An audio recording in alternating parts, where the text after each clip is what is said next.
नमस्कार. जी TV news मराठीमध्ये आपलं स्वागत. मी विलास माल्ले. 1 मे महाराष्ट्र दिन सर्वत्र साजरा करण्यात येत असताना नेर येथून हृदय हेलावून टाकणारी बातमी समोर आली. घोटभर पाण्यासाठी घराबाहेर पडलेल्या एका चिमुकलीचा करुण अंत झाल्याची दुर्दैवी घटना घडली आहे. नेर तालुक्यातील अजंती पारधी बेड्यावर ही घटना घडली. अन्वी भोसले असं या चिमुकलीचं नाव आहे. या घटनेमुळे पारधी बेड्यावरील पाणी टंचाईचं भीषण वास्तव हे समोर आलं. सध्या यवतमाळ जिल्ह्यात सूर्य आग ओकत आहे. तापमानाचा पारा हा 45 अंशापर्यंत गेला. मात्र घोटभर पाण्यासाठी पारधी बेड्यावरील लोकांना घराबाहेर पडल्यावाचून गत्यंतर नाही.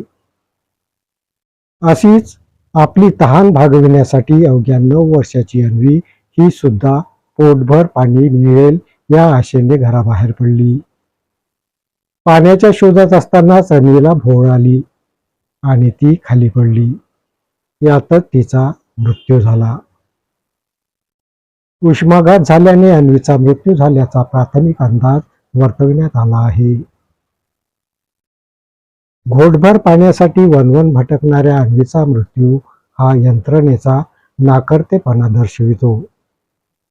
दरवर्षी पाण्यासाठी वणवण भटकणाऱ्या पारधी बेड्यावरील लोकांना आपला जीव गमवावा लागत असल्यास कुचकामी यंत्रणा काय कामाची अशी संतप्त भावना पारधी बेड्यावरून उमटत आहे. अन्वीच्या मन हेलावून टाकणाऱ्या मृत्यूमुळे यंत्रणा आता तरी जागी होणार आहे का, हाच प्रश्न आता विचारला जात आहे. कधीतरी आम्हाला माणसासारखे जगू द्या अशी आर्तहाक पारधी बेड्यावरून यंत्रणेला घालण्यात येत आहे. या बातमीपत्रात इथेच थांबतो. परत भेटूया नवीन बातमीपत्रात. तोपर्यंत पाहत राहा जी टीव्ही न्यूज मराठी. नमस्कार.